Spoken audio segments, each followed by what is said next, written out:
ముందుగా ఒక pressure cooker తీసుకొని అందులో 250 గ్రామ్స్ కందిపప్పు వేసుకోండి. తీసి పెట్టుకున్న కందిపప్పుని శుభ్రంగా కడగండి. కడిగి పెట్టుకున్న కందిపప్పులోకి పచ్చిమిరపకాయలు యాడ్ చేసుకోండి.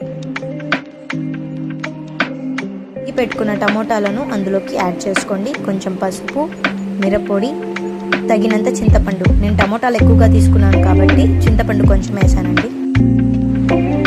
2.5 గ్లాస్ వాటర్ యాడ్ చేసుకోండి.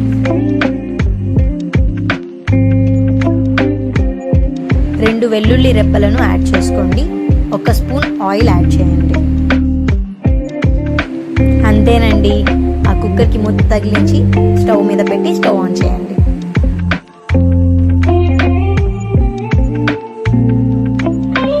4-5 విజిల్స్ వచ్చే వరకు స్టవ్ మీద ఉంచండి. ప్రెషర్ కుక్కర్ ఆవిరంతా పోయిన తర్వాత తగినంత ఉప్పును యాడ్ చేసుకోండి. పప్పు గుత్తితో పప్పుని రుబ్బండి.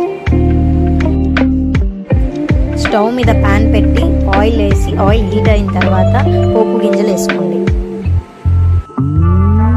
ఒక 2 ఎండుమిర్చి వేయండి. 2 కరివేపాకు రెమ్మలను యాడ్ చేయండి. Last but not least onions add చేయండి. ఆనియన్స్ కొంచెం గోల్డెన్ కలర్లోకి రావాలి.